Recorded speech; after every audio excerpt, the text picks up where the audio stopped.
सही।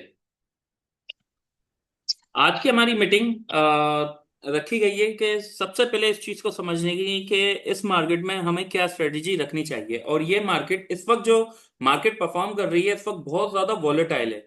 वॉलेटाइल कैसे है, इस चीज को आप इस चीज ऐसे नोट करें कि आप ये कैंडल्स फॉर्मेशन देखें कि कितनी बड़ी बड़ी कैंडल्स हैं और एक एक दिन में काफी ज्यादा गिरावट और काफी ज्यादा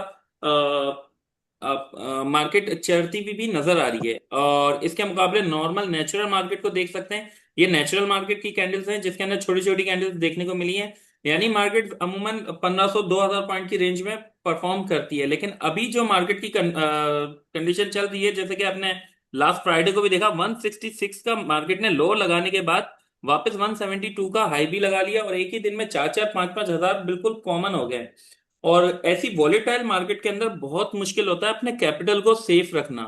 और कैपिटल को सेफ रखना बहुत इंपॉर्टेंट है। अगर आप अपने कैपिटल को ही सेफ नहीं रख पाएंगे तो फिर आप काम नहीं कर पाएंगे स्टॉक मार्केट के अंदर और आपका काफी ज्यादा लॉस हो जाएगा। बहरहाल, एक चीज मैं आपको समझा दूं कि मार्केट के अंदर हमेशा एक पहले मैं आपको एक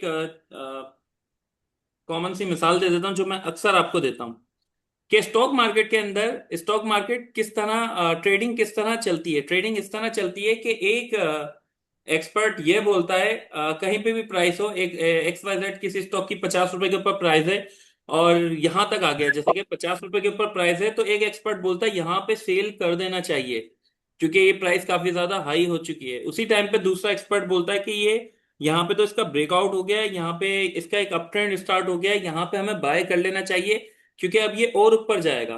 और इन दोनों की आपस में जो इन दोनों के डिसीजन आपस में मैच नहीं होते और उसी को ट्रेडिंग कहते हैं।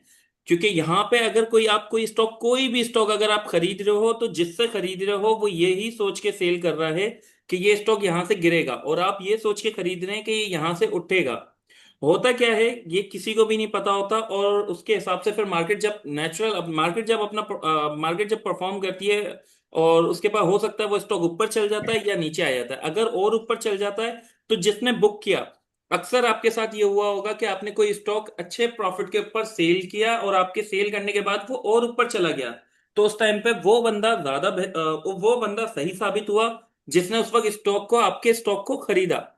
और अक्सर ऐसा होता है कि आप कोई स्टॉक लेते हैं और वो नीचे गिर जाता है, यानी कि उस वक्त वो बंदा आपके सामने वाला जिसने आपको शेयर बेचे उसने सही डिसीजन लिया और उसने उस वक्त अपने स्टॉक को बुक कर लिया क्योंकि वहां से गिरना था। दोनों सूरतों में अगर हम इस तरह की मिस्टेक करें तो फिर हमारा फायदा कम होता है। लेकिन इस चीज को इस तरह समझें कि हर वक्त स्टॉक में मार्केट में ट्रेड चल रही होती है। लाजमी नहीं है जब आपको कोई स्टॉक अट्रैक्टिव लग रहा हो वो उस वक्त वाकई अट्रैक्टिव हो सकता है वहां से वो नीचे जाए या हो सकता है वहां से वो ऊपर जाए। तो इसके अंदर सबसे इम्पोर्टेंट चीज यही है कि खास तौर पे, वैसे तो नॉर्मल नेचुरल मार्केट के अंदर भी आप जब कोई किसी स्टॉक को बाय करें तो उससे पहले एक दफा सोचें कि ये क्या स्टॉक किस वजह से यहाँ से ऊपर जाएगा, क्या रीजन हो सकती है कि यहाँ से ऊपर जाएगा। या फिर अगर उसकी कॉल शेयर की गई है तो फिर उस कॉल के ऊपर अगर आप बाय कर रहे हैं और उसे रख रहे हैं तो उसके अंदर ये भी सोचें कि अगर आपने कोई स्टॉक बाय किया है तो वो किसी ना किसी ने सेल जरूर किया है और अगर उसने सेल किया है तो किस वजह से किया है। हो सकता है कि अगर आप बाय कर रहे हो वो गलत डिसीजन भी रह सकता है। इसीलिए इस ट्रेडिंग के अंदर एक चीज बहुत इंपॉर्टेंट होती है, स्टॉप लॉस। स्टॉप लॉस लाजमी लगाना चाहिए। वैसे तो नेचुरल मार्केट के अंदर काफी लोग नहीं लगाते लेकिन ऐसी वॉलेटाइल मार्केट के अंदर स्टॉप लॉस बहुत जरूरी है।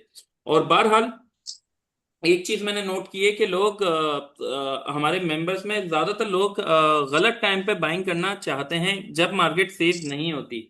जो मैंने अभी आपको एक मिसाल दी है उसी मिसाल के तहत मैं आपको एक और चीज समझाता हूँ कि जब भी मार्केट में प्राइस हाई साइड पे आ जाती है या ऐसी साइड पे आ जाती है कि जहां से गिरने के चांस ज्यादा होते हैं, तो उस वक्त न्यू बाइंग, जैसे अगर मार्केट यहाँ पे आ गई थी, मार्केट कहाँ से परफॉर्म करना शुरू करा था, मार्केट ने तकरीबन 146 या हम देखें 148 144 से मार्केट ने परफॉर्म करना शुरू करा था और मार्केट 174 175 तक पहुंच गई थी।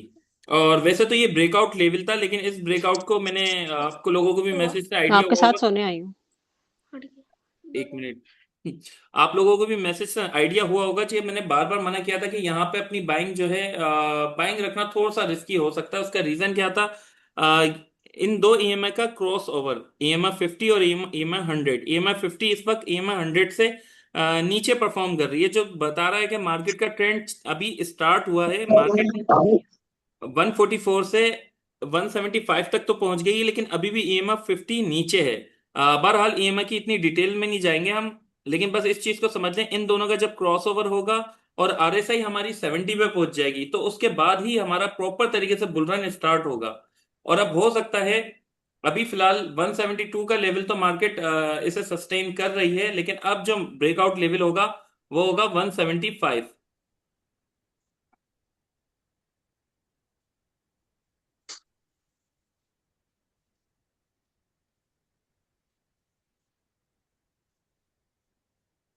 अब मार्केट जब वॉल्यूम के साथ इस लेवल को ब्रेक करेगी, और उसका रीजन ये है कि हमारी आरएसआई अभी तक 70 तक नहीं पहुंची है, और हमारा क्रॉस ओवर अभी नहीं हुआ है। मंडे वाले दिन अगर मार्केट बुलिश रहती है और 175 तक पहुंच जाती है, तो क्रॉस ओवर भी हो जाएगा। और आरएसआई में अभी थोड़ा टाइम लगेगा। अगर मार्केट परफॉर्म करती रही, 1 2 दिन या 3 दिन मार्केट ने अच्छा परफॉर्म किया, तो आरएसआई हमारी 70 पे पहुंच जाएगी। लेकिन न्यूज फ्लो के हिसाब से अभी तक कंफर्म नहीं है, अभी तक नेगेटिव पॉइंट ज्यादा है न्यूज फ्लो। यानी कि जिस तरह का न्यूज फ्लो है, उस हिसाब से यही लग रहा है कि मंडे वाले दिन पैनिक सेलिंग देखने को मिल सकती है। और इस पैनिक सेलिंग में हमें वापस मार्केट 164 के लो को भी टेस्ट कर सकती है। और वैसे तो 164 का लो काफी ज्यादा नीचे है, लेकिन जिस तरह का मार्केट ने फ्राइडे वाले दिन परफॉर्म किया था, 160 का भी लो मार्केट ने टेस्ट कर लिया था। और ये मार्केट की इस वक्त की डिप थी, और उसके बाद डिप ये मौजूद है। और यही यहाँ पे ईमा 50 का भी सपोर्ट रहेगी, और मार्केट की वैसे भी मेजर सपोर्ट रहेगी। और उसके बाद 200 ईएमए तो बहुत ज्यादा नीचे है, यहाँ तक पहुंचना मार्केट के लिए बहुत मुश्किल है।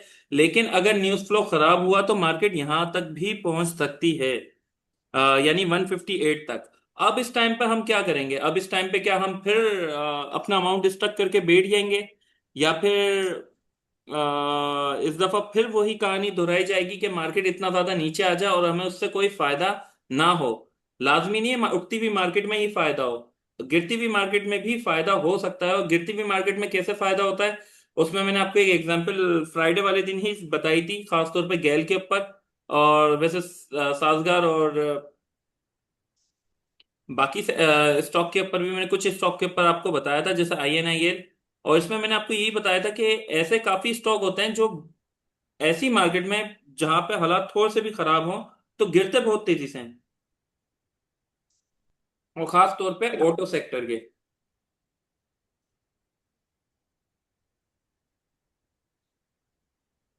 गेल अभी अभी तक अपनी 200 ईएमए से नीचे है, हालांकि इसने ब्रेक कर दिया था, और तकरीबन 500 के लेवल तक भी पहुंच गया था, लेकिन उसके बाद अब 200 ईएमए से वापस नीचे आ गया।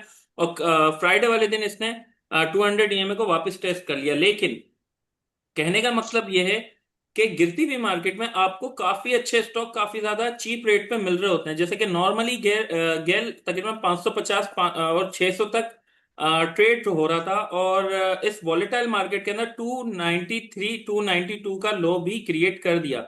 अगर हमारे पास उस वक्त फ्री कैश होता, और इस टाइम पे जो भी एंट्री लेते हैं, तो फिर वो तकरीबन, आप डेट चेक करें, नीचे डेट नजर आ रही है, 3 अप्रैल को वो तकरीबन 291, यानी कि 290 के पास था। और 3 अप्रैल को, और उसके बाद 21 अप्रैल को वापस 500 रुपये के ऊपर था। यानी कि तकरीबन 17 दिन के अंदर इसने 200 रुपये गेन कर लिए एक शेयर के ऊपर।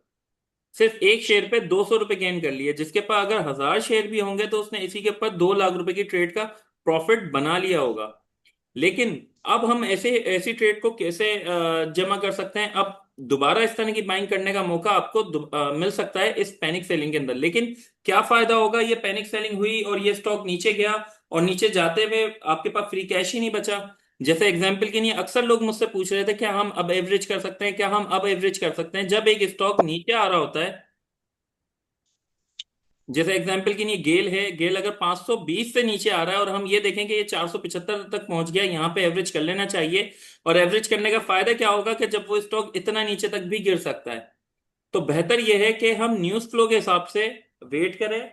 जब तक अगर मार्केट गिर रही है, मंडे वाले दिन अगर नीचे जाती है, तो फिर सबसे पहले हम ये लगाएं, अपने लेवल्स नोट करें। किसी भी स्टॉक को पहले हम पहले ही स्टॉक्स को नोट कर लेंगे, जैसे मैं कल शेयर करूंगा संडे वाले दिन काफी सारे स्टॉक और काफी सारे लेवल्स आपको शेयर करूंगा, कि अगर न्यूज फ्लो के हिसाब से जैसे गेल की सपोर्ट होगी, एग्जाम्पल के लिए आप इसको समझिएगा, गेल की एक ये सपोर्ट है 427 की, 427 को इसने फ्राइडे वाले दिन ही टेस्ट किया है। इससे नीचे इसकी सपोर्ट है 407 की, उससे नीचे इसकी सपोर्ट है 380 की, और उससे नीचे इसकी सपोर्ट है 358 की। तो हम अपने कैपिटल को इस तरह डिवाइड करेंगे, अगर मार्केट नीचे आई तो हम यहाँ पे भी बाइंग करेंगे, यहाँ पे भी बाइंग करेंगे, यहाँ पे भी करेंगे और यहाँ पे भी करेंगे। और हमारे पास इसके अलावा भी थोड़ा सा फ्री कैश रहना चाहिए, ऐसा ना हो कि जज्बाती होके हम एक ही स्टॉक में या तीन चार स्टॉक में कुछ ही दिन में सारी बाइंग कर लें, और अगर उसके बाद मार्केट इतना भी नीचे आ गई तो फिर उसके बाद हमारे पास फ्री कैश ना हो। 10% तकरीबन आप कोशिश करें किसी तरीके से 10% फ्री कैश अपना फ्रीज रखें अपने अकाउंट में, एक तरह से फ्रीज रखें। वैसे नहीं कह रहा मैं, आप जैसे उसे बाकी फ्रीज करवा दें, यानी कि अपने वॉलेट के अंदर ही आप सेफ रखें, और समझें वो फ्रीज है, उसे आप यूज नहीं कर सकते जब तक मार्केट वापस 158 तक नहीं गिर जाती। जैसे मैंने आपको बताया 200 ईएमआई 158 पे है, अगर हालात खराब हुए 158 तक नहीं जाती तो वहां तक आप यूज नहीं करेंगे अपने उस 10% कैपिटल को। उससे पहले जो आपका कैपिटल है, ऐसा नहीं कि मंडे वाले दिन गिरावट हुई और आपने सारा लगा दिया।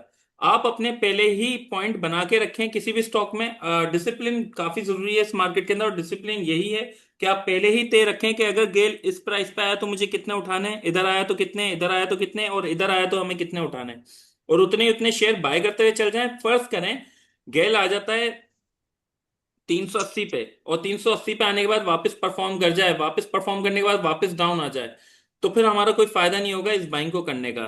तो इसके अंदर अब ये सेकंड पॉइंट नोट कीजिएगा, हमें करना ये है, हम स्टेप बाय स्टेप बाय करते हुए चले गए जो स्टॉक मैं कल शेयर करूंगा आपको उनमें।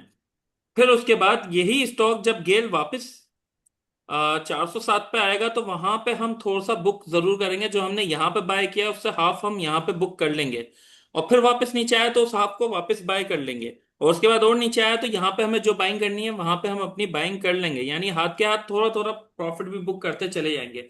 या फिर अगर कोई बहुत ही पॉजिटिव न्यूज आ गई या सीज फायर का बहुत करीबी चांस बन गया कि इनके मुज़ाकरात होने लगे और चांस हुआ कि सीज फायर हो जाएगा, तो उस वक्त हम अपनी होल्डिंग को होल्ड रखेंगे, और उसके बाद जो स्टॉक्स के हाई हैं उन हाई के ऊपर ही बुक करेंगे। जैसे कि मैंने आपको बताया था एमईबीएल का, एमईबीएल मैंने बुक कर लिया था, और ये मैंने आपको ग्रुप में भी शेयर किया था कि मैंने अपने सारे स्टॉक सेल कर दिए। एमईबीएल को मैंने तकरीबन 515 पे सेल किया था, ये 522 तक गया था, लेकिन मैंने 515 पे बुक कर दिया था क्योंकि 515 इसका पुराना हाई था। मार्केट में हालांकि अच्छे ट्रेंड के ऊपर था, और उसके साथ साथ ही मॉनेटरी पॉलिसी में चांस था कि इंटरेस्ट रेट हाई हो जाएगा, कि परफॉर्म करना चाहिए था इसे, लेकिन ये काफी पहले अपने हाई तक पहुंच गया था, तो इस वजह से मैंने इसे बुक कर लिया क्योंकि सीज फायर नहीं हुआ था। जब तक सीज फायर नहीं होता तब तक हम ये नहीं डिसाइड करेंगे कि वाकई सीज फायर होने वाला है। और अगर सीज फायर नहीं होता और अभी हालात जैसे आज खराब हैं, आज ईरान नहीं आ रहा मुज़ाकरात के लिए, तो हम ये नहीं सोचेंगे कि सीज फायर कभी होगा ही नहीं। सीज फायर को होना है, लेकिन कब होना है ये किसी को नहीं पता। अब इसके अंदर हम ये नहीं सोचेंगे सीज फायर होने से पहले कि अब सीज फायर होने वाला है और हम अपना सारा पैसा लगा दें ना। यानी कि अगर मार्केट परफॉर्म कर जाती है कोई पॉजिटिव न्यूज के साथ, और हम अपना सारा पैसा हाई साइड पे नहीं लगाएंगे। अगर कोई स्टॉक अपने हाई साइड पे पहुंच गया तो वहां पे तो बिल्कुल भी बाइंग नहीं करनी है, क्योंकि काफी स्टॉक अभी काफी नीचे हैं, उनमें हम देखेंगे बहरहाल। और अगर गिरावट आ जाए तो गिरावट आने के बाद अच्छा खासा जहां लॉस हो जाए वहां पे हम लॉस बुक नहीं करेंगे। उसका रीजन ये है कि लाजमी नहीं है कि हालात खराब ही रहेंगे, वक्ती तौर पे हालात खराब है, हालात को बेहतर होना है। अच्छा, अब दूसरी बात, जैसे मैंने एक एग्जांपल दी थी गेल वाली ही, अब ज्यादातर लोग ये भी सवाल करेंगे जब मार्केट गिरती है आप स्टेप बाय स्टेप बाय करते हुए चलेगा और ये यहां तक पहुंच गया, जब तक ये यहां पे पहुंचेगा तब तक सबकी उम्मीदें खत्म हो जाएंगी मार्केट की तरफ से। क्योंकि जब भी हालात खराब होते हैं, जैसे कि आपको याद होगा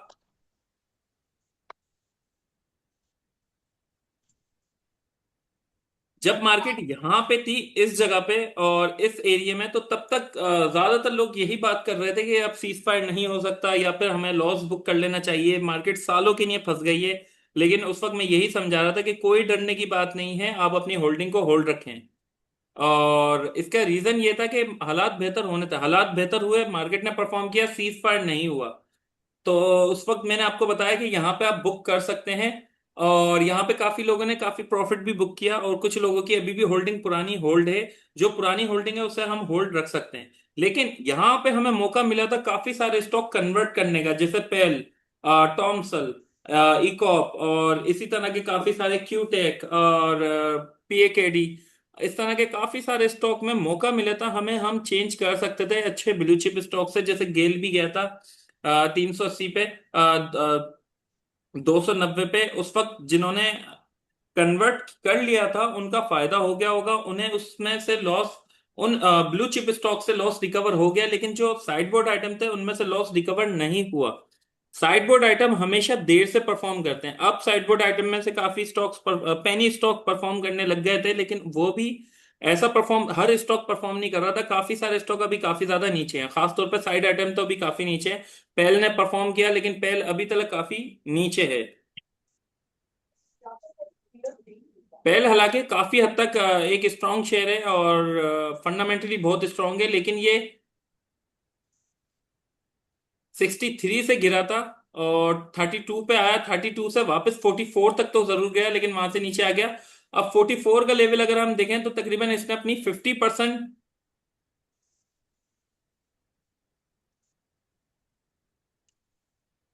बल्कि 50% भी नहीं करी इसने अपनी, तकरीबन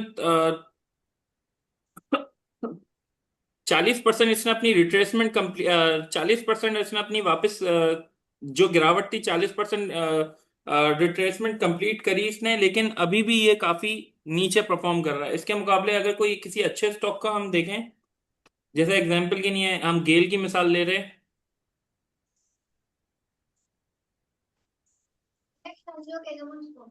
हाँ, foto chiara che munske. एक मिनट म्यूट Stanno में, aiutando. शोर नहीं करे मीटिंग के दरमियान। गेल को अगर हम देखें, इसने 50% नहीं, इसने तकरीबन अपने 60% तक रिट्रेसमेंट, अपनी गिरावट को कंप्लीट कर लिया था। अपने जितनी भी करेक्शन आई थी 60% तक इसने कंप्लीट कर लिया था अच्छे हालातों पे ही। तो इसी तरह के स्टॉक में हमें दोबारा कन्वर्ट करने का मौका मिलेगा अगर मार्केट नीचे गई तो। यानी कि मार्केट में हमें अपॉर्चुनिटी समझना, मार्केट को अगर मार्केट अब हमें दोबारा मौका दे तो। और इसमें हमें अपना सारा अमाउंट नहीं लगा के रखना, ये बात मैं कंटिन्यू बार बार समझा रहा हूँ। 10% तक आप अपना फ्री कैश रखें, और जो ट्रेड मैं आपको बताऊं वो ट्रेड लें, और उन ट्रेड में स्टॉप लॉस लाजमी मेंटेन कर रखें। अगर किसी स्टॉक में गिरावट हो तो फिर उसमें टाइम पे निकल जाएं। बहरहाल, एक और चीज जो मैं आपको बता रहा था, उस टाइम पे जब उम्मीदें खत्म हो जाएंगी आपकी और मार्केट नीचे आ चुकी होगी, तब यही लगेगा कि मार्केट तो बहुत नीचे आ गई। अब ऐसा ना हो कि ये मार्केट परफॉर्म ही ना करे, तो ऐसा नहीं होता। और इसके ऊपर मैं आपको एक एग्जांपल भी देता हूँ, और ये गेल की ही देता हूँ।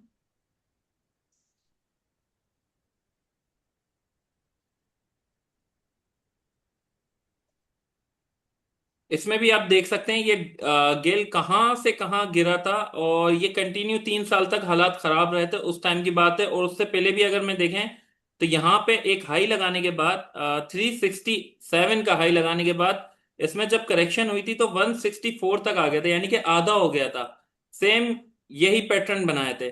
और जब ये आधा हुआ था तब इसने जब दोबारा रैली की थी, तो फिर आप ये देख सकते हैं यहाँ पे 367 पे था, और यहाँ पे ये तकरीबन पहुंच गया था 585 और 617 तक। यानी कि उससे डबल हो गया था ये स्टॉक। जितनी इसमें करेक्शन हुई थी उससे अपने हाई को ही टच नहीं किया था इसने, अपने हाई को ब्रेक करके उससे डबल 2x परफॉर्म किया था। तो इसी तरह इस टाइम पे भी हालात वैसे ही रहे थे जैसे अभी हो जाएंगे, जब जैसे यहाँ पे थे कि अब पता नहीं गेल परफॉर्म कर पाएगा या नहीं कर पाएगा। लेकिन जिन स्टॉक की अर्निंग अच्छी है, और गेल का रिजल्ट आप सबने देखा है, जिन स्टॉक की अर्निंग अच्छी है वो स्टॉक परफॉर्म कर जाएंगे, वो नहीं रुकेंगे। वक्ती तौर पर जरूर गिरावट आएगी, लेकिन वो परफॉर्म कर जाएंगे। आप मेरी बात समझे सब? और किसी का कोई क्वेश्चन है?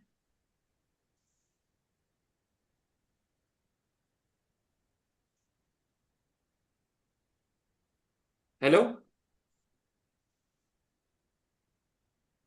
सर एमएलसीएफ के बारे में जरा बता दीजिएगा थोड़ा सा। ओके, मैं एमएलसीएफ का भी बता दूं। एमएलसीएफ का भी वक्ती तौर पे तो रिजल्ट खराब आया है, और उसका रीजन मैंने आपको बताया था कि सीमेंट के उसका ग्रॉस प्रॉफिट अभी भी काफी हद तक बेहतर है, पहले से बेहतर है, लेकिन पायनियर सीमेंट को जो इसने एक्वायर किया है उसकी वजह से इसके ऊपर डेप्ट डेप्ट चढ़ गया है, जो जिसकी वजह से इसकी ईपीएस खराब आई है वक्ती तौर पे, लेकिन ग्रॉस प्रॉफिट इसका पहले से बेहतर ही आया है। अभी वक्ती तौर पे डाउन है, और सीमेंट ऑटो स्टील खराब हालत में डाउन होते हैं, और जैसे ही सीज फायर की कोई न्यूज आएगी, जैसे आपने फ्राइडे वाले दिन देखा इसने परफॉर्म किया, इसी तरह ये वापस परफॉर्म कर जाएगा, और इसी तेजी के साथ ऑटो सीमेंट और स्टील परफॉर्म कर जाएंगे। तो बहरहाल अभी जो है मंडे वाले दिन हो सकता है इसमें और थोड़ी बहुत गिरावट हो, लेकिन ये परफॉर्म कर जाएगा अगर न्यूज का फ्लो बेहतर हुआ तो। और अगर नहीं भी हुआ तब भी ये कुछ टाइम सस्टेन करने के बाद परफॉर्म कर जाएगा, क्योंकि उस चीज का कोई ना कोई हल निकलना है। स्टेट ऑफ हॉर्मुज का उसे बंद नहीं रखा जा सकता। सर तो शराज अभी भाई, होल्ड जिन होल्ड रखें। अच्छी है जिनकी पुरानी बाइंग है और वो इसे पोटेंशियल होल्ड है, रखें, तो वो जिनकी न्यू काइंडली बाइंग है अगर वो आप बुक सजेस्ट कर कर रहे सकते हैं हैं। तब ठीक है सर। मैंने जी पर्सनली आप इसको 102 पे बोले बाय किया हुआ प्लीज। है, मैंने इसे होल्ड रखा हुआ है। जी जी, मैं मेरी बाइंग जो है वो 94 की है, मैंने भी होल्ड किया हुआ है। सही। आपको मौका मिल सकता है जल्दी बुक करने का। जी जी, नेक्स्ट बिल्कुल क्वेश्चन। बिल्कुल बिल्कुल। अच्छा, ये लक का भी पूछा है आपने मैसेज पे। लक में भी सेम कमेंट है, वही कमेंट है। अगर सीज फायर की जैसे न्यूज आई, हमने देखा इसने परफॉर्म किया है, और ये जो अच्छे स्टॉक हैं इनमें डरने की जरूरत नहीं है, बस ये है अपने कैपिटल को सेफ रखें। अगर मार्केट में कोई इस तरह की गिरावट आई तो फिर इस वक्त आपके पास होल्डिंग नहीं होनी चाहिए, कम से कम होल्डिंग हो, खास तौर पे इन स्टॉक में। पुरानी बाइंग को बुक नहीं करना, जिन्होंने काफी हाई साइड पे पुरानी बाइंग की हुई है उसे बुक नहीं करना। जैसे अभी भाई ने बताया 94 पे उन्होंने बाय किया, अभी 87 के पास है या 88 के पास है, तो फिर वो उसे बुक कर सकते हैं, उनका लॉस इतना नहीं होगा। लेकिन जिन्होंने 110 112 115 पे बाय किया हुआ है वो इसे होल्ड ही रखे हैं, ये जाएगा, ये स्टॉक परफॉर्म करेगा, वक्ती तौर पर जरूर डाउन है, लेकिन ये इस बार का कुछ ना कुछ एंड निकलना है। सही। कोई और क्वेश्चन? सर ओजीडीसी कितना गिर सकता है? ओजीडीसी में मुश्किल है अब इतनी ज्यादा गिरावट हो, वैसे तो। अच्छा, आप क्या अगर ये कहते आया हैं कि नीचे तो इसको फिर कितना, ज्यादा से अगर ज्यादा 298 तक, और ज्यादा से ज्यादा 290 तक आ सकता है, इससे ज्यादा नीचे आना इसका मुश्किल है अभी फिलहाल। अच्छा अच्छा अच्छा अच्छा।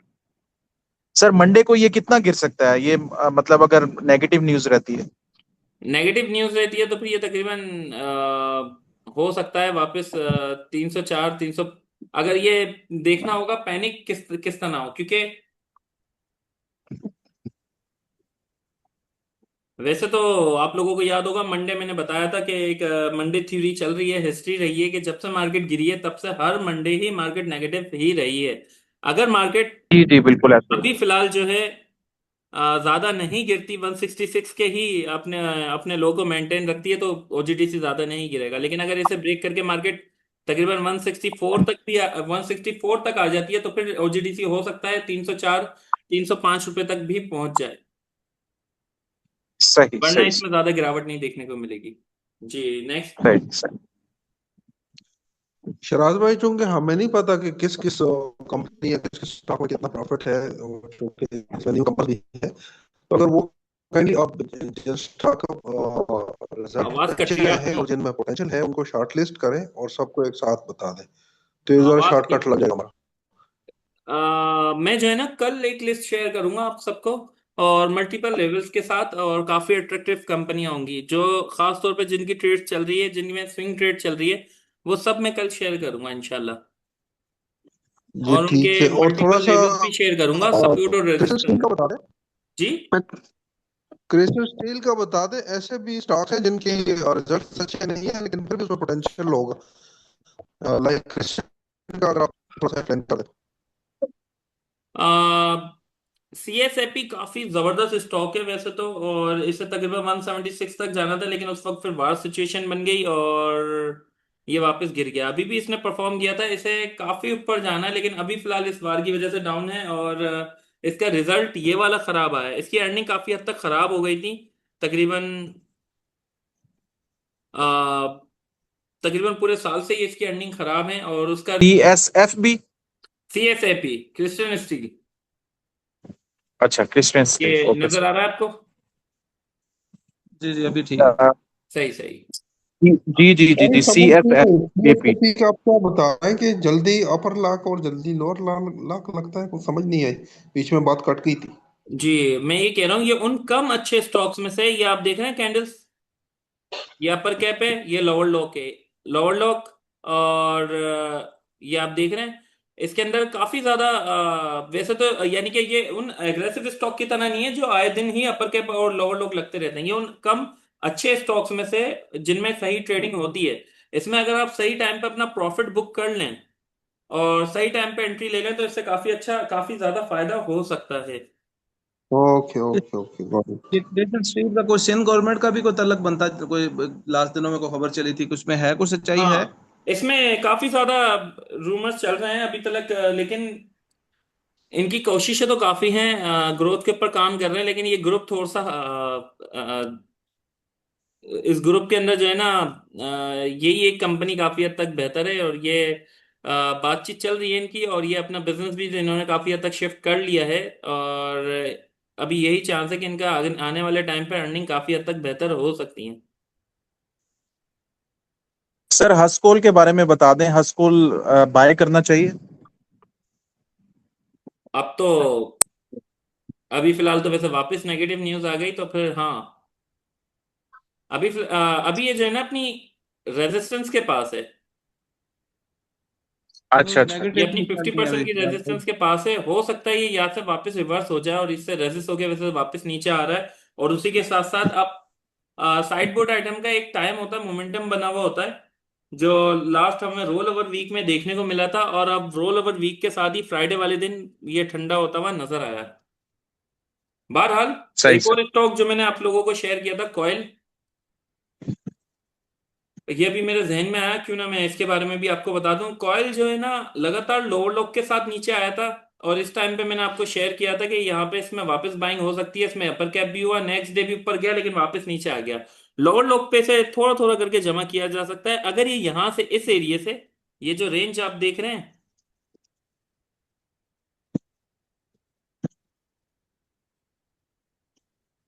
ये इसकी काफी इंपॉर्टेंट सपोर्ट रेंज है। कम करता है मैम लोअर का दिला। दिख रही है आपको?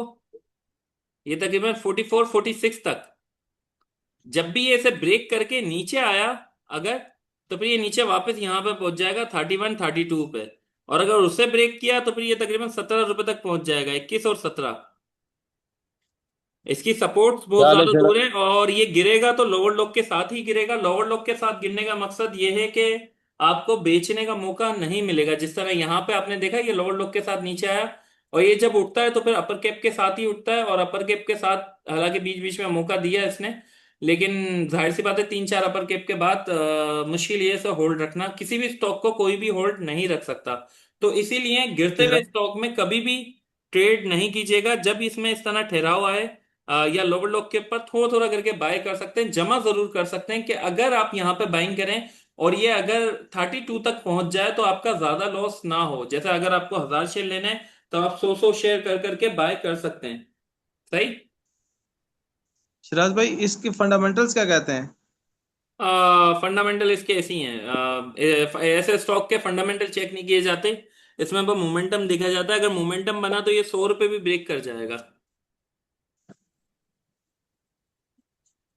समझ रहे हैं बात को? अच्छा अच्छा ठीक, सर, ओके ये। मेरा एक क्वेश्चन है कि जिस तरह आप सिग्नल्स देते हैं, कॉल्स देते हैं, तो उसमें थोड़ा सा ये गाइड कर दिया करें कि मतलब ये बाय साइड पे हैं या रेजिस्टेंस साइड पे हैं। जिस तरह आप बताते हैं कि ये इसकी ये सपोर्ट है और ये इसकी रेजिस्टेंस है और ये इसका स्टॉप लॉस होगा, लेकिन जी हाँ, मैं नेक्स्ट डे हमें यही नहीं पता होता कि हम कौन से स्टॉक्स जो हैं वो बाय करें और कौन से सेल आप करें। न्यू है ना ग्रुप में? जी जी। जी जी, मैं नहीं हूँ। जी, सही। हसान, डॉक्टर हसान नाम है सर मेरा। जी जी सर।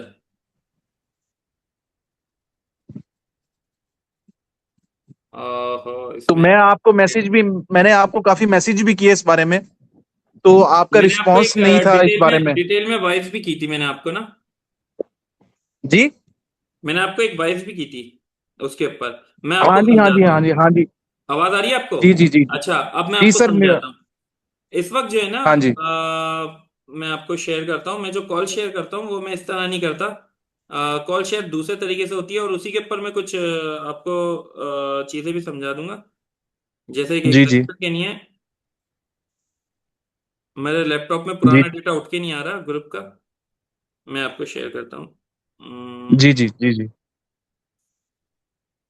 वैसे सर माशाल्लाह आपका ग्रुप बहुत अच्छा है, मतलब काफी हेल्प मिल जाती है, लेकिन ये चीजें जाहिर बात है, मैं न्यू हूँ, बिगिनर हूँ। जी, तो बहुत बहुत तो शुक्रिया। डेफिनेट हाँ जी। जी, माशाल्लाह मैं वैसे आपको मैं आपको इंशाल्लाह कंटिन्यू रखूंगा।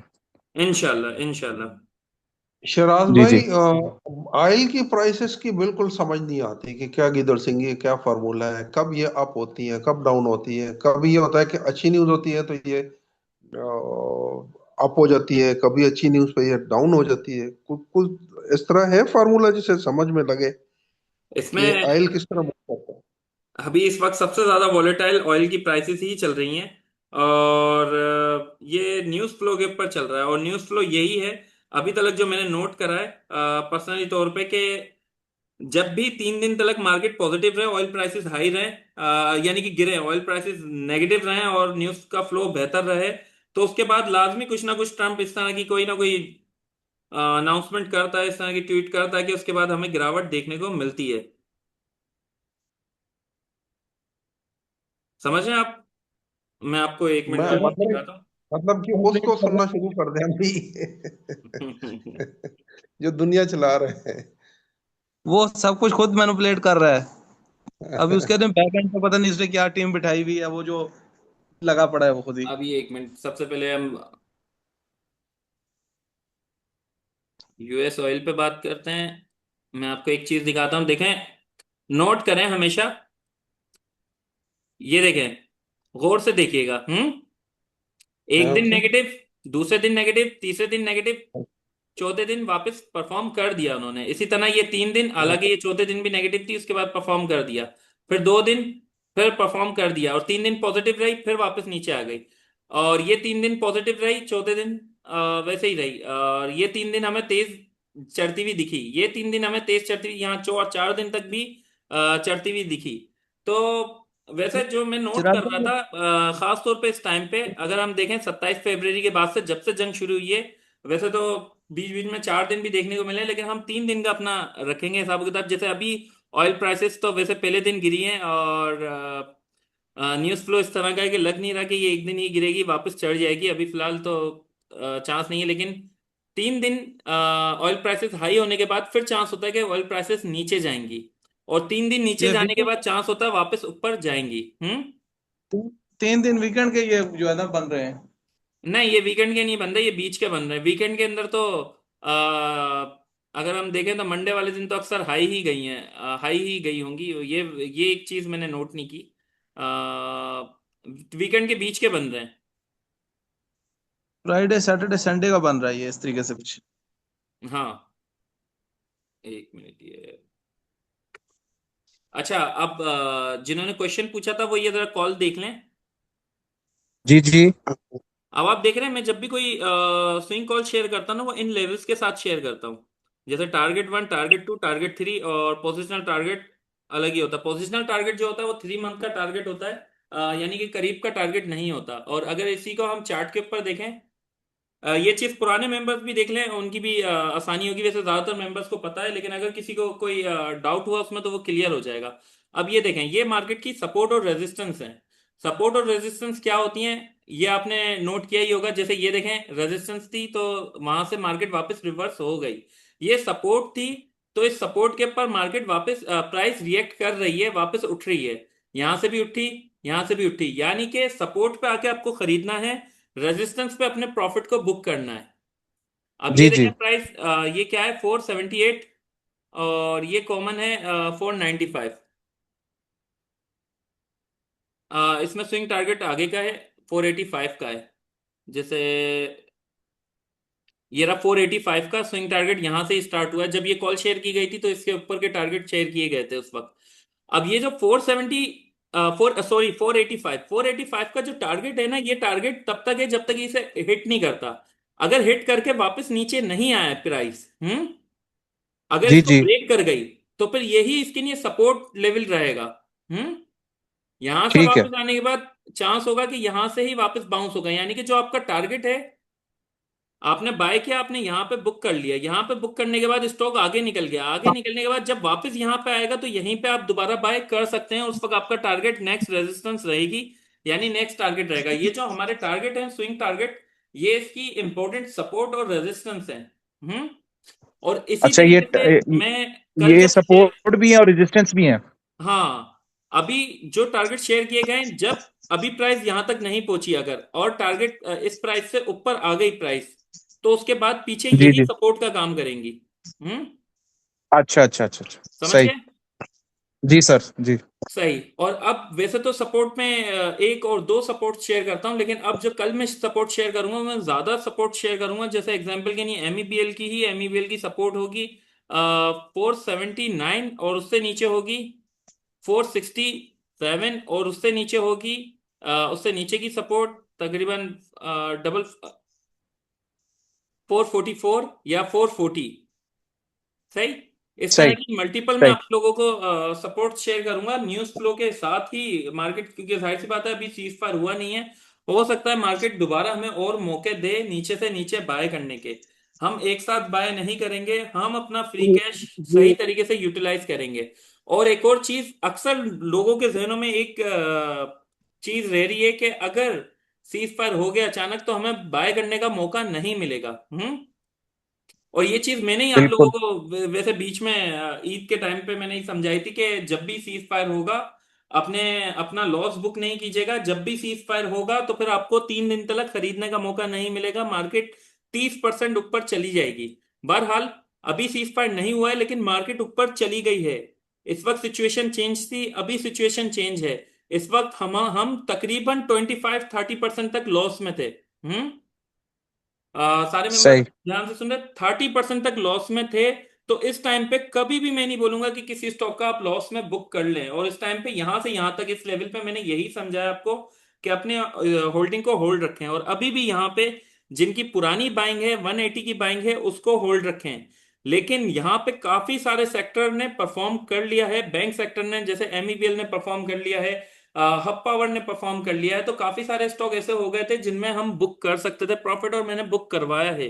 हब पावर में से मैंने तकरीबन 2,500 शेयर थे, तो मैंने तकरीबन 700 शेयर बुक कर दिए।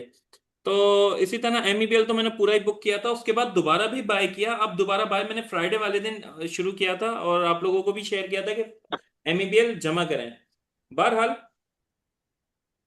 अब हमें यहाँ पे अपने फ्री कैश को बचाना है। पुरानी होल्डिंग को हम होल्ड ही रखेंगे जिसमें बहुत ज्यादा लॉस है, और वो लॉस अगर नीचे आ जाता है, अगर किसी हमें, जैसे पेल के अंदर हमारा लॉस है, टॉम सेल के अंदर हमारा लॉस है, इसी तरह हमारा वो लॉस जीएचएनआई, गेल और ऐसे स्टॉक में जो बहुत ज्यादा गिर गए।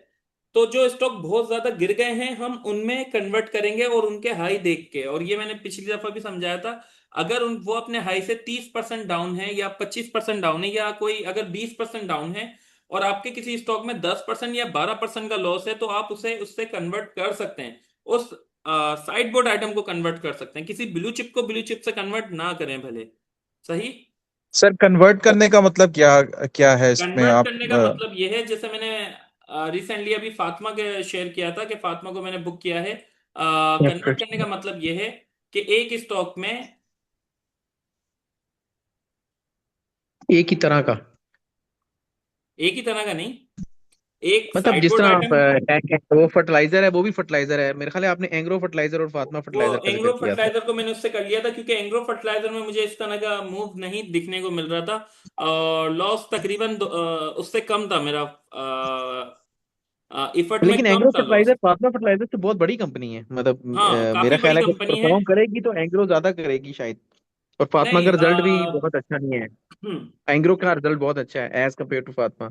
हाँ, उसका रिजल्ट काफी हद तक अच्छा आया है, लेकिन उसके अंदर कुछ ट्रिगर पॉइंट एक्स्ट्रा हैं फातिमा के अंदर इस टाइम पे। फातिमा में और एफएफसी में, फातिमा और एफएफसी में चांस है कि वो जल्दी काफी अच्छा परफॉर्म करेंगे। और हो सकता है इन सही हालात में ही परफॉर्म कर जाए। हम्म। सही। इसी वजह से मैंने इफर्ट को उससे फातिमा से कन्वर्ट कर लिया, लेकिन वो एक ब्लू चिप कंपनी दूसरी ब्लू चिप से, वो एक स्पेशल केस है। एंग्रो और एंग्रो और फातिमा वाला एक स्पेशल केस है, उसको हम बाकियों से कंपेयर नहीं करेंगे, किसी और जगह पे आप ओके। इस तरह नहीं करेंगे। बहरहाल जो मैं आपको अभी एक स्ट्रेटजी समझा रहा हूँ वो ये है, जैसे एक पेल है, पेल आपने बाय किया है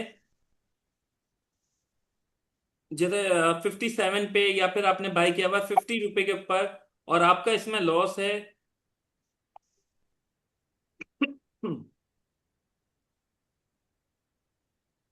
इसमें आपका लॉस शो हो रहा है अगर जैसे 17%, 17% जी। आपका लॉस हुआ हुआ है इसके अंदर, पैल के अंदर। हालांकि फंडामेंटली स्ट्रांग कंपनी है, लेकिन इसके मुकाबले अगर कोई ब्लू चिप कंपनी आपको मिल रही है, जैसे एग्जांपल के लिए हम देखते हैं, हाँ गैल ही को देख लेते हैं, इसी के ऊपर एग्जांपल दे रहे हैं तो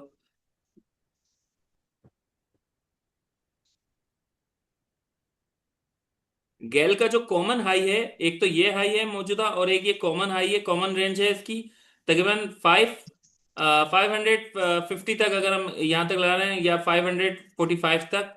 यहां से गेल अगर अभी फिलहाल इतना नीचे आ जाए तो ये कितने परसेंट डाउन है? 21%। हम्म।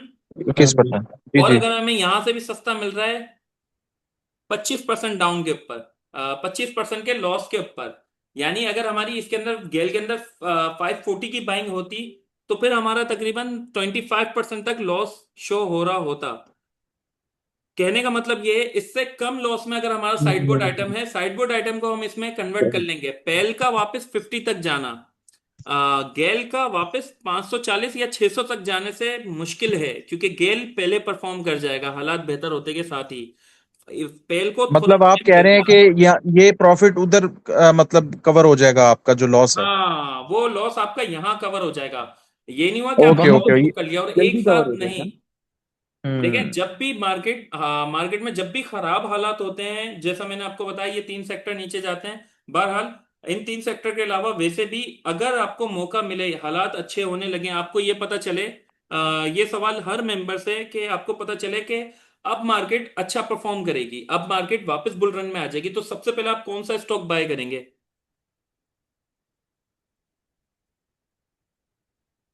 ऑटो कौन से सेक्टर। स्टॉक आप बाय करना चाहेंगे? सर मैं तो ऑटो ऑयल सेक्टर सेक्टर। करूंगा, ओजीडीसी। ओजीडीसी। और इसी हाँ तरह सीमेंट सेक्टर में अगर कोई देखेगा तो फिर लक की तरफ देखेगा। टेक्नोलॉजी में अगर जी, कोई लग की देखेगा तरफ। तो सिस्टम की तरफ देखेगा। सीमेंट सेक्टर बहुत जल्दी ऊपर नीचे जाता है, सीमेंट बहुत सेक्टर ज्यादा। बहुत जल्दी ऊपर नीचे जाता है, और यस। ये वोलेटाइल सेक्टर है, ये तीनों सेक्टर ही। यस। बहरहाल कहने का मकसद ये है, जब भी मार्केट अपनी डिप पे आ जाती है, और डिप पे आने के बाद जब पता चलता है अब यहां से परफॉर्म करेगी, तो लोग सबसे पहले ब्लू चिप स्टॉक्स की तरफ भागते हैं। हम्म। ब्लू चिप स्टॉक हाँ जी। लेते हैं, ब्लू चिप स्टॉक। फिर आपकी नजर पड़ती है कि तो बहुत ऊपर चले गए एक ही दिन में काफी तेजी से, तो फिर उसके बाद लोग फिर उससे नीचे स्टॉक को बाय करते हैं। जैसे कि आप सीमेंट में अगर लक को कर लिया, लक ऊपर जाने लगा, तो फिर उसके बाद फिर नजर डालेंगे डीजीकेसी, एमएलसीएफ, एफसीसीएल के ऊपर, कोहार्ट सीमेंट के ऊपर। जब वो भी परफॉर्म कर जाएंगे, और यानी कि तीसरे नंबर के ऊपर फिर साइडबोर्ड आइटम आ जाएंगे। कहने का मकसद ये, जब भी इंडेक्स परफॉर्म करता है हमेशा ब्लू चिप और हैवी वेट स्टॉक परफॉर्म करते हैं, फिर उसके बाद साइडबोर्ड आइटम का नंबर आता है। हम्म। इसकी जी। एग्जांपल आप यहां से समझ लें। चिराग भाई, लेकिन यहाँ पे एक बड़ी अजीबोगरीब सी चीज आ रही है। जिस तरह एक स्टॉक है सिस्टम की, मैं आपको एग्जांपल देता हूँ। जी। मैं उसको जमा कर रहा हूँ 93 या 94 रुपीज से, और लास्ट बाइंग मैंने उसकी 150 में भी की है। ठीक है, लेकिन मुझे अभी तक समझ नहीं आ रही कि मैं उसका क्या करूं। मतलब यानी कि मतलब मैं हमेशा उसको सेल करने की कोशिश करता हूँ, लेकिन उसके बाद फिर मैं रुक जाता हूँ, फिर मैं बाइंग की तरफ लग जाता हूँ। मतलब अभी तक आई फेल टू अंडरस्टैंड कि उसको मैं कहाँ तक लेके जाऊंगा और क्या करूंगा, या फिर उसको अभी फिलहाल रखे तो रखूंगा। सिस्टम इतना अट्रैक्टिव नहीं है इस प्राइस रेंज के ऊपर, क्योंकि ये अपने ठीक है, यानी कि अब उसको, हाई के करीब आ ठीक है, गया है। हम्म। इसको अब आहिस्ता आहिस्ता सेल कर देना चाहिए, यानी कि परसेंटेज वाइज अब बाय इसे नहीं करना चाहिए आपको। मतलब 20 20 20% करके सेल करते जाएं। एक और पॉइंट मैं आपको समझा दूं, सिस्टम को मैंने काफी ज्यादा रिकमेंड किया था, ये तो इसकी मैंने स्विंग कॉल भी शेयर की थी, और उस वक्त मैंने से, जी। मेरे ख्याल से ये भी नहीं उठेगा पुराना डेटा नहीं, लेकिन इसमें। अभी तक ये नहीं जा रहा नीचे, आप देखें अभी तक नहीं जा रहा, नहीं इतना जाएगा, इतने अभी वोलेटाइल फिलहाल नहीं कंडीशन के जाएगा। बावजूद भी। हम्म। तो अभी फिलहाल नहीं जाएगा, अभी इसकी काफी स्ट्रॉन्ग सपोर्ट है 145, जब तक ये इसे ब्रेक नहीं करता। इसे ब्रेक करेगा तो फिर नीचे जाएगा। सही अभी फिलहाल अगर आप सही देखें सही। तो ब्लू चिप स्टॉक्स में से काफी कम स्टॉक हैं जो नीचे आए हैं। सबसे ज्यादा अभी जो नीचे पीपीएल सा आया है नीचे वो आया ऑटो था, सेक्टर। पीपीएल नीचे आया था 15 मिनट में। 15 लास्ट मिनट 15 मिनट्स में पीपीएल, लास्ट हाफ आवर में पीपीएल आया था नीचे।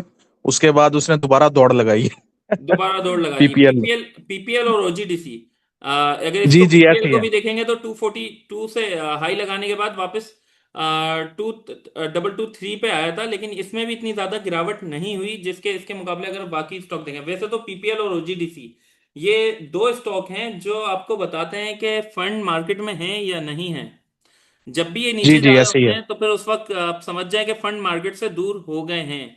और जैसे ही ये कल हालांकि जब जब मैंने फ्राइडे वाले दिन शेयर किया था कि फंड मार्केट में बाइंग कर रहे हैं, वो पीपीएल ओजीडीसी को देख के ही किया था।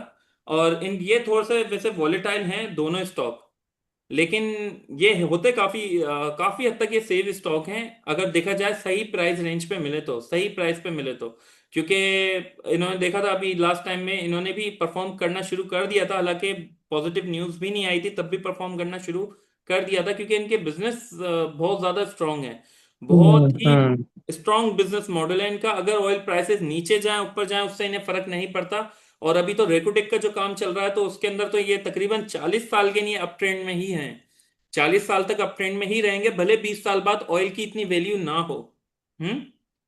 सही बहरहाल कहने का मकसद ये है, अभी फिलहाल ब्लू चिप स्टॉक इतने ज्यादा नीचे नहीं आए हैं, लेकिन सिस्टम जो है ना, सिस्टम मैंने रिकमेंड काफी किया था जब ये काफी ज्यादा डिप पे आ गया था। अभी फिलहाल ये वापस अपने उन्हीं हाई के पास है। इसका हाई क्या है? 160 का कॉमन हाई है। हम्म, और वैसे इसकी सही। अपसाइड है 170। 170 को ये अभी तक ब्रेक नहीं कर पाया है। और ये जो है ना, ये इसकी अभी की रेजिस्टेंस नहीं है अगर देखा जाए तो। ये इसकी एक ये आप देख रहे हैं एक चैनल जो इसमें चल रहा है। कह रहे हैं,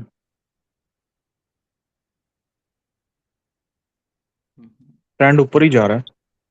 ये अप ट्रेंड में है और कंटिन्यू परफॉर्म कर रहा है टेक्नोलॉजी सेक्टर में। अरे,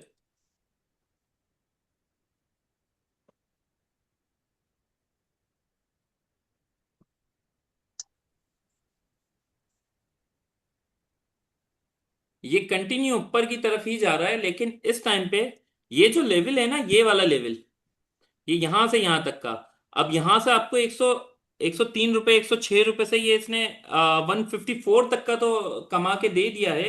एक ही शेयर के अंदर इसने तकरीबन आपको 50% प्रॉफिट दे दिया। लेकिन अब यहां से यहां तक का जो लेवल है 160, 170 तक का, ये काफी मुश्किल लेवल है। और इस लेवल के अंदर बेहतर यह है कि ये 10-20 रुपए निकल जाएंगे, ठीक है। रिस्क ही बहुत ज्यादा है। ये हो सकता है जाए, हम्म। लेकिन अगर नीचे आ गया तो फिर आपको नीचे दोबारा भी मिल सकता है। अभी फिलहाल जैसे यहाँ पे भी देखने को मिल रहा है आपको हम्म। ये जो ये वाला लेवल है, एक मिनट मैं आपको बताता हूँ। अब आप देखें इसके और इसमें ये वाला जो गैप है, एक ये ट्रेंड लाइन। हम्म। नहीं, ये देख लेकिन रहे ये हैं तो आप? हमें आजकल मिल रहा है ना कि हमें इतना ज्यादा गैप सडनली मिल रहा है, लेकिन आगे जब मार्केट हमारी सेटल हो जाएगी तो फिर तो हमें इतने बड़े बड़े गैप्स नहीं मिलेंगे ना, फिर तो हमें छोटे छोटे गैप्स पे ही वो मेरे सेटल ख्याल होने के है बाद, ट्रेड सेटल करनी होने के बाद पड़ेगी। अभी मैं आपको क्या हाँ। समझा रहा हूँ इस चीज को जरा गौर से देखें। हम्म। अब इसका जो चैनल है, इस चैनल का अपने हाई तो कई दफा लगाया इसने, लेकिन उस चैनल के हाई से पहले इसने यहाँ पे ये वाला जो हाई है जो इससे थोड़ा सा गैप से चल रहा है, एक मिनट, ये यहाँ से और ये वैसे यहाँ तक बन रहा है। ये वाला जो गैप है, ये यहाँ से वापस नीचे गया, यहाँ से गया, यहाँ से गया नीचे, और यहाँ से गया नीचे। अगर ये यहाँ से भी नीचे जाता है दोबारा तो फिर ये वापस इन लेवल्स पे आ जाएगा 119, 120 पे। अभी फिलहाल यहाँ पे हम्म। 10-20 रुपए की नहीं रिस्क लेना सही रिस्की है। बेहतर है कि आपको मौका मिल जाएगा जब सही। डाउन इसमें होगा तो। थोड़ा बहुत अपना सारा बुक नहीं हम्म। करें, लेकिन अब यहाँ पे न्यू हम्म। बाइंग नहीं करें और कोशिश करें यहाँ पे थोड़ा जाना बहुत चाहिए। बुक करें आप। यानी 40% हम्म। तक अपना बुक करें। बुक करने के बाद अगर आपको वापस 120, 119 के ऊपर मिलता है तो फिर वहां पे वापस भर के बाइंग करें, या फिर उस तरह बीच में अगर मिलता है आपको जैसे 125, 128 के ऊपर, तब ज्यादा बाइंग करें। और अगर ये अपने इन लेवल को ब्रेक कर जाता है, अपने 185 187 या 180 को ब्रेक कर जाता है, और ऐसे ब्रेक नहीं करेगा कि ऐसे ही ऊपर चला गया। न्यूज फ्लो के साथ ही, यानी कि एक अच्छे रिजल्ट या अच्छे कॉन्ट्रैक्ट के साथ, अच्छा कॉन्ट्रैक्ट इसे मिलता है जिससे आइडिया होता है कि ये अर्न कर जाएगा, अच्छी इसकी अर्निंग और ज्यादा बढ़ जाएगी, तो फिर उस वक्त बाइंग दोबारा की जा सकती है, और उस वक्त मैं आपको शेयर कर दूंगा। हम्म। सही। तो ये जो नेट सोल और एयर लिंक है, क्योंकि इसके बाद तो सेकंड थर्ड वही चॉइस बच जाती नहीं, है वो ना, तो टेक्नोलॉजी सेक्टर में ना, इसके अलावा मुझे इतना कोई खास हम्म, पसंद नहीं है। वैसे तो मुझे ये भी नहीं ओके। पसंद था, इसकी भी मैंने बहुत कम कॉल्स शेयर की हैं। इससे पहले मैंने इसकी कॉल जो है 107 पे शेयर की थी, और इसे वापस हम्म सेल करवा दिया था, और उसके बाद 113 पे, ये 110 के पास मैंने शेयर किया था, और 150 पे मैंने भी बुक कर लिया था, और ज्यादातर लोगों को करवा दिया था। उसका रीजन ये, हम्म टेक्नोलॉजी सेक्टर ना, टेक्नोलॉजी सेक्टर काफी रेंज बाउंड सेक्टर है, ये वैसे परफॉर्म नहीं करता। अभी आप नेटसोल को देख लें, इसका चार्ट, इसने हम्म पिछले 10 सालों में अपने प्रीवियस हाई को ही आज तक ब्रेक नहीं कर पाया, 2017 में जो लगाया था इसने। क्योंकि सही सही टेक्नोलॉजी सही। सेक्टर में वो अर्निंग है ही नहीं जो बाकी अप ट्रेंड जो सेक्टर है उनमें अर्निंग है। ये टेक्सटाइल सेक्टर, शुगर सेक्टर की तरह का सेक्टर है। न्यूज आई तो फिर परफॉर्म कर जाएगा, अच्छा खासा परफॉर्म कर जाएगा, लेकिन जब न्यूज खत्म इसकी, जब भी ठंडा पड़ा, तो फिर ये वापस अपने उन्हीं लो को वापस टेस्ट कर जाएगा। इसके मुकाबले में अगर हम किसी अच्छे किसी भी XYZ, किसी भी आप अच्छे सेक्टर के किसी भी रैंडम स्टॉक को चूज करें, अच्छा स्टॉक होना चाहिए, जैसे मतलब जिस टेक्नोलॉजी तरह में आप के मुगल की बात कर नेटसोल। लेते हैं, हम मुगल हम्म। बहुत अच्छा तो नहीं है मेरे ख्याल है, मिड का है, मतलब मुगल है बहुत अच्छा तो नहीं मुगल है, नहीं, मिड का है तकरीबन। ISL। हाँ, स्टील तो सेक्टर उसमें को फिर भी लत हटाएं, आ स्टील जाए। सेक्टर अप ट्रेंड में नहीं है, स्टील सेक्टर ने भी अप ट्रेंड में नहीं है। आप ऑटो सेक्टर, सीमेंट नहीं, सेक्टर, और ये बैंक जो सेक्टर हो गए, क्या और कहते हैं, इसी तरह फर्टिलाइजर, हम्म फर्टिलाइजर हो गया, फर्टिलाइजर हो गया, फर्टिलाइजर हो गए, फर्टिलाइजर पे फर्टिलाइजर में से किसी को भी चूज करें। FFC बेस्ट है जो इस वक्त। FFC तो बेस्ट है, उसमें तो बहुत उसका तो ट्रेंड काफी हद तक जबरदस्त है। इसके मुकाबले अगर हम देखें, वोलेटाइल सेक्टर लक है, हाँ हाँ। आज सीमेंट है। तो अगर हम सीमेंट को भी देखें, अब ये देखें इसके 10 साल,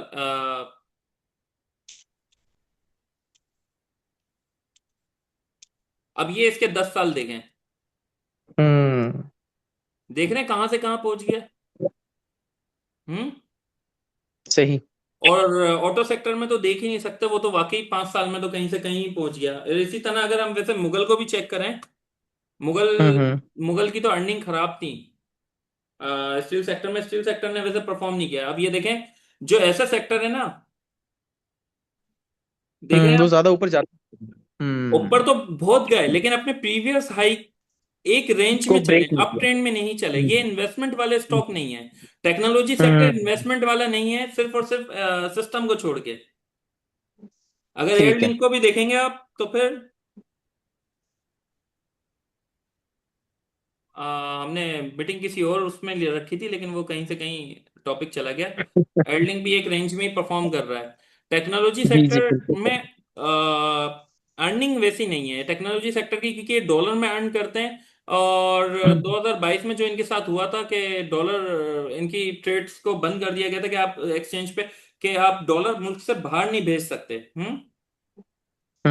जब इनके साथ ऐसा हुआ था, तो इसके बाद ज्यादातर टेक्नोलॉजी सेक्टर्स ने, ज्यादातर कंपनी ने टेक्नोलॉजी की, इन्होंने अपने ऑफिसेज बाहर बना लिए हैं, और अपनी अर्निंग वो बाहर ही रखते हैं। तो इनकी अर्निंग में कोई वैसी ग्रोथ देखने को नहीं मिलती पाकिस्तान के अंदर। समझ रहे हैं बात को? अच्छा, फार्मा की भी समझ नहीं आती, मतलब मैं तो अभी तक नहीं समझ सका कि फार्मा को कहाँ से पकड़े, मतलब सर्ल से पकड़े या गैलेक्सो से पकड़े या हिलियन से पकड़े, गैलेक्सो क्योंकि से वो इतना गैलेक्सो से ऊपर जा। पकड़े, बाकी सर्ल जो है ना, सर्ल के अंदर हम्म। अलग कहानी है। सर्ल अभी काफी अपने हाई से काफी नीचे है इस वक्त, अच्छा, अगर वो आप देखें पकड़ेगा तो। अभी, चढ़ेगा वो।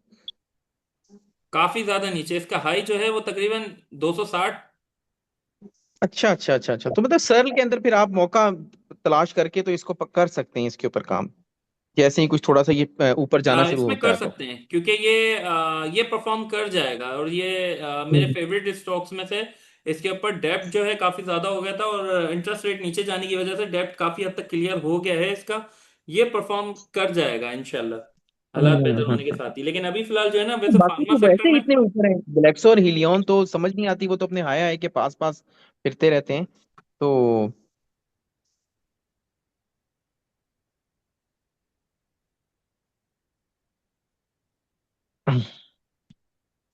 गैलेक्सो और वैसे अगर फार्मा सेक्टर को अगर देखते हैं ना आप, तो फार्मा सेक्टर भी एक देखा जाए तो रेंज में चल रहा है, लेकिन ये लॉन्ग टर्म में पॉजिटिव है, लॉन्ग टर्म में अच्छा परफॉर्म कर जाएगा। हम्म। अभी फिलहाल तो सही। तकरीबन अगर देखा जाए तो फिर 2024 से ठहरा हुआ है, लेकिन 2024 से अगर पीछे का देखें आप, बहुत नीचे था तो पहले इसने तो भी ये। इसने भी काफी अच्छा परफॉर्म किया है। और वैसे तो यहाँ नीचे आ हम्म। गया था, इनकी अर्निंग काफी हद तक खराब हो गई थी।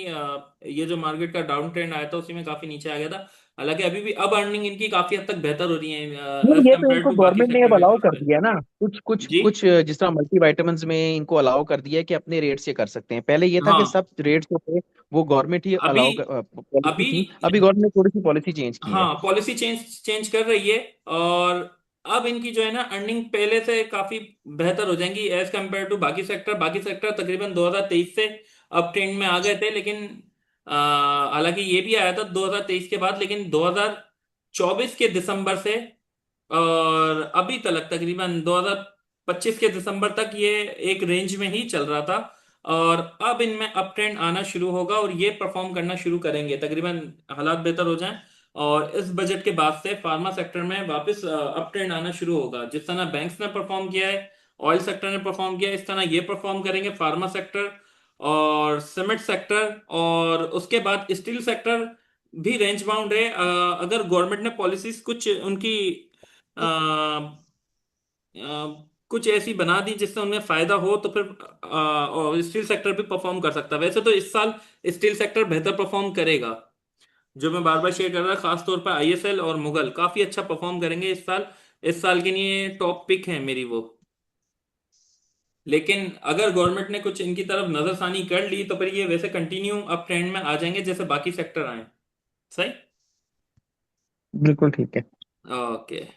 आज की हम मीटिंग अब यहीं पे एंड करते हैं। वैसे हमारा टॉपिक कुछ और था, कहीं से कहीं पहुंच गया, लेकिन अब मैं कल जो शेयर करूंगा आप लोगों को लेवल्स के साथ शेयर करूंगा। और ये जो मैंने स्ट्रेटजीज आपको समझाई हैं उन पे अमल जरूर कीजिएगा। सही। ठीक है। ओके। शुक्रिया। जबरदस्त। Most welcome. किसी का कोई क्वेश्चन तो नहीं है अब?